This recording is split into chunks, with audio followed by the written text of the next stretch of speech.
Hi, and welcome to our listening simulation. This is a classroom demonstration to show how students with hearing loss hear in the classroom despite noise and with the added benefit of Rogers. You're currently listening to me through a pair of Sky MM 70 level hearing aids. They are programmed to a 30 dB flat loss, and they're being routed through the claim finder directly into the camera. Right now, my voice is only being heard through the hearing aids. While I am wearing a Rog'er touchscreen mic, you can tell that it's muted because of the flashing red light. We know for students with hearing loss wearing their hearing technology, be it hearing aids, CIs, VAHAs, for their full wakeful day is critical, but unfortunately those devices aren't enough in the modern classroom, because there we have teachers who are moving around the classroom throughout the day and teaching as they go. We have peers discussing and learning from each other. And we have multimedia that augments the lessons. And studies have shown that classrooms can be as loud as 65 to 75 dB. That's as loud as a running vacuum cleaner. Imagine trying to learn in that. So for our first simulation, we're actually going to turn on some classroom noise at 70 dB, and it'll be playing through a Bluetooth speaker.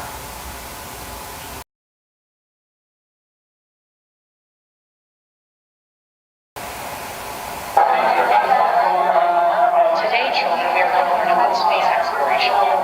With the Artemis project, NASA will land the first woman and the next man on the moon by 2024, using innovative technologies to explore more of the lunar surface than ever.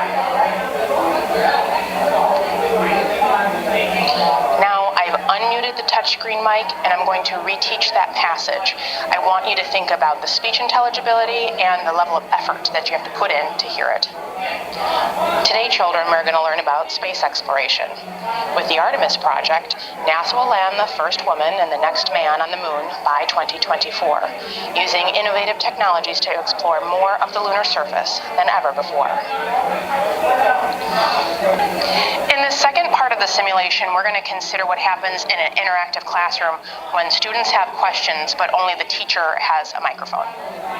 Okay, class, we are going to conclude our unit on space this Friday with an exam, so this is your time to ask me any questions that you might have. Yes, Steve? Is the test going to be open? It will not be.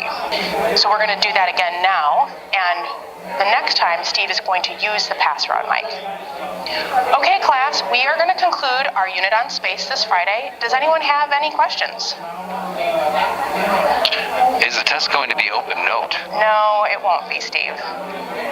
Now, for our student with hearing loss, they may not have heard Steve's question the first time around, or they may have misunderstood my answer.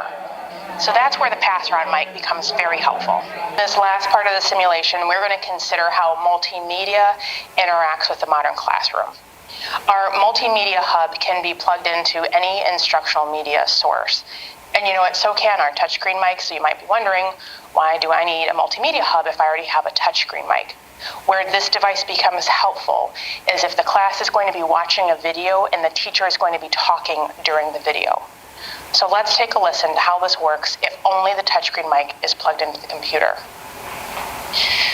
Class, in our exam on Friday, this video is going to be 10% of your score, so I want you to pay close attention to it.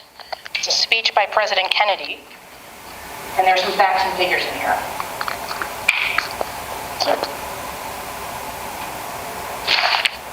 Space will go, and it is one of the great adventures of all time. Its conquest deserves the best of all mankind. For we meet in an hour of change, in a decade of hope, in an age of knowledge. Even though I realize that this is, in some measure, an act of faith and vision, for we do not now know what benefits await us. But if I were to say, my fellow citizens, that we shall send to the moon, 240,000 miles away, a giant rocket carrying all the equipment needed for survival on an untried mission to an unknown celestial body, and then return it safely to Earth, re-entering the atmosphere at speeds of over 25,000 miles per hour, and do all this and do it right before this decade is out, then we must be bold. Let's try that listening simulation one more time with the multimedia hub plugged in, and me wearing the teacher mic again.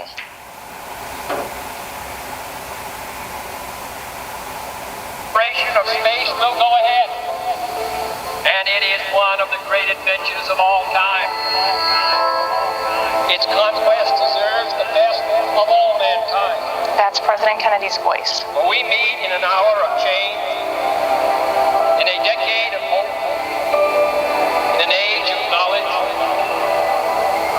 Even though I realize that this is, in some measure, an act of faith and vision, for we do not now know what benefits await us. Who is But this if guy? I wish to He's say, my important for the fellow test. citizens, that we shall send to the moon 240,000 miles away, 240,000 giant miles rocket, away. carrying all the equipment needed for survival on an untried mission to an unknown celestial body, and then return it safely to Earth, re-entering the atmosphere at speeds of over 25,000 miles per hour, 25,000 and miles do an hour. all this and do it right before this decade is out, then we must be bold. We must be bold. So there's a special feature in Rog'er technology that mixes these signals together. So that way students, all the students, can have access to both the teaching input of the instructional media and of the teacher's voice. Classrooms today are busy, and they are complex listening environments. These Rog'er transmitters that we've listened to today, they're not luxury items for students with hearing loss. They're in fact critical to be sure that they have the same access to all the learning the classroom has to provide that their normal hearing peers hear as well. Thank you so much for watching this video, and please let us know if you have any questions.